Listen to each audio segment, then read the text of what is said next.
Storytime with Pizza Lord.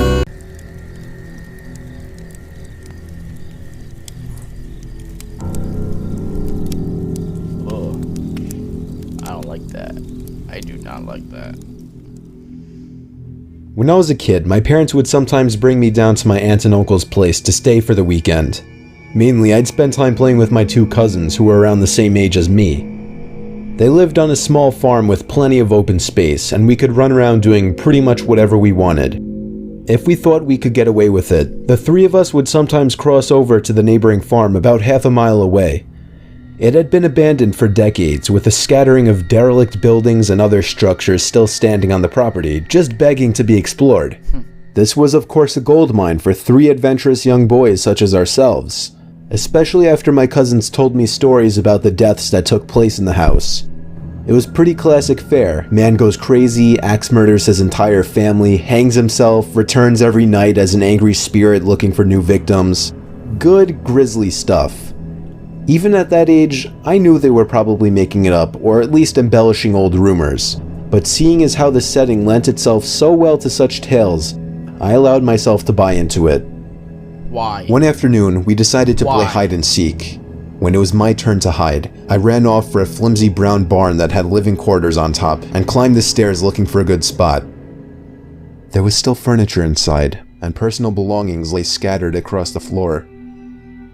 I maneuvered over broken dishes, tattered clothes, and crumbling books, eventually coming to a small room with a closet. Jackpot. There were even long black dresses still hanging on the rod that I could hide behind. I stepped inside and managed to force shut the folding door. My only illumination was a slit of sunlight that shone through the crack in the door from a nearby window. I crouched down with knees tucked into chest and waited. Some time passed and there was still no sign of my seekers. I waited some more, debating if and when I should give myself up. After nearly an hour, this was starting to get boring. My head drooped. Oh, you fell asleep, didn't I woke you? with a jerk. It was pitch black. Oh, you fell asleep. Drowsy and confused, I forgot for a minute where I was or what I had been doing. As it came back to me, the realization that it was now nighttime and that I had been abandoned here filled me with sinking dread in the pit of my stomach. I tried to get up, but a sudden cramp in my calf kept me grounded. I squirmed about, waiting for it to pass, when I heard a door slamming shut downstairs, and instantly froze. One of my cousins? There was a brief period of silence, then footsteps at the bottom of the stairs. But not just footsteps, a thud too. After every other step. These weren't the footfalls of a child. They were slow, heavy, deliberate. I held my breath, praying they would go away. They did not. The noises continued to ascend.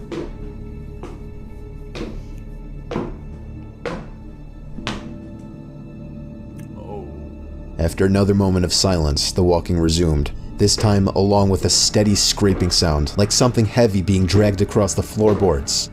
The footsteps made their way through the debris and wandered aimlessly through the various rooms. I thought I could smell something faintly putrid. The constant scrape sent cold shivers coursing down my arms and back. My worst fears were realized when the steps reached the bedroom doorway. They got closer and closer and finally stopped directly in front of the closet door. I couldn't see a thing. After an agonizing pause, they continued on over to the other side of the room and out the doorway again. They faded away down the hallway. Get out of there. I waited for what seemed like an eternity. There were no more sounds now, and I was trying to build up enough courage to open the door and flee. Three things happened simultaneously just then. I was bombarded with a smell I can only describe as fresh roadkill. I heard raspy breathing behind me in the dark closet, and I felt hot breath against the nape of my neck. That was enough for me to hurtle myself out from the confines of that nightmare space, relying on memory and scant moonlight to navigate through the darkened house. All the while, I heard footsteps chasing behind me, closing in with terrifying speed. It was a clumsy, torturous escape full of trips and bumps and blind stumbling. I never looked back, at least not until I had burst out the front door and into the country night. And when I did turn around, I saw absolutely nothing. There were no more footsteps and nobody was chasing me. That didn't stop me from running though, all the way back to my aunt and uncle's house. There was a police car in the driveway when I got back. My parents were there too, worried sick. Everybody demanded to know where I had been. Apparently, when my cousins still hadn't found me by evening, they'd returned home to tell their parents. Eventually, the police were called in and informed me that they had already scoured every building on the farm. The insinuation that I was lying about my whereabouts didn't go unnoticed. None of it made any sense. It wasn't until years later that one of my cousins filled in a final piece of the story. He and his brothers had spent hours searching for me like they said, but the part they didn't tell anyone was that they thought they spotted me in the window of the bedroom I was hiding in. And when they got closer, they saw that it wasn't me.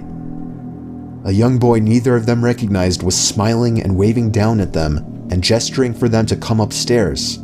That's when they ran back home. All of this while I slept in the closet. Oh, I'm getting shivers. Oh my gosh. A few months ago, I was over at my friend's house down the block. In fact, that's where most of my friends on the block actually are. I'm 16 years old right now, the second oldest 16. out of the group of kids down the block. There's Alan, who's 17, Dan, who's in the same grade as me but a little younger, Johnny, who's 14, Daniela, who's also 14, Nick, who's 13, and Tom, who's only 12 years old. Dang. There's a big age gap between some of us, but we're really the only kids on the entire block. Me and Dan were the closest friends, and we kind of just met all the other kids who lived around the area while we hung out originally. It started to become our Friday night tradition to play a big game of Manhunt by Daniela and Nick's house. We don't live in a typical suburban neighborhood. Our area is a lot more spacious and overall has a lot less people and houses. And for that reason, there wasn't a lot going on in our area, but it also made the game that much more fun. It was our turn to hide first. I had 3 other kids on my team, but more notably, I had Dan on my team. Me and Dan both went next door to Mr. Nelson's old house. He was an old man who passed away a few years ago, and since then, no one has bought the house, leaving it vacant and a perfect property to add space for our game. Me and Dan went to the back section of the property by the lake, where we found a perfect hiding spot in some of his bushes. Dan, however, wanted to try something crazy and entered the vacant house through a sliding window, so I waited alone in the bushes. The goal of the game was to get back to Nick's house, which was always considered home base. A big part of the game is waiting. I was in those bushes for like 5 minutes, until I finally saw 2 kids from the other team entering the backyard looking for us. They were making a lot of noise, making their presence known. Once they left, the 2 of them continued even further down the block, giving us the perfect chance to run.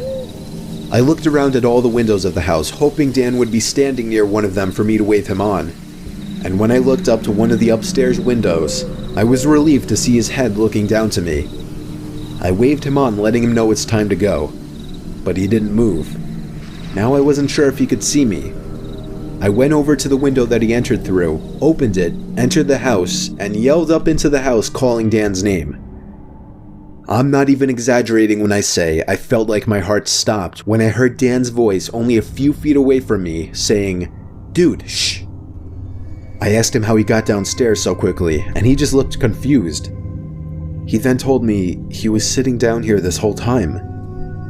At that same moment, we both looked up to the ceiling as there was a creaking sound coming from upstairs. We both hopped back out the window and ran back to Nick's house, where we called the game off. We went to ask Dan's dad if somebody had moved into the home, but he was positive that nobody had lived there for 3 years. Me, Alan, Dan, and Dan's dad all went over to the house, where we entered the same way we had earlier. Dan's dad was familiar with the house as he used to be good friends with Mr. Nelson. He led the way upstairs into the bathroom with a window I had seen someone standing at. He flicked on the lights, and besides a crumpled up reddish-brown blanket on the floor, the room was empty. We went through the entire house and found nothing. Dan's dad really didn't know what to do from there, so he just said if any of us, including him, ever see anything or anyone in that house, we would report it to the police immediately. It's been a few months already, and we haven't seen anything since. but I know that somebody besides Dan was in that house that night.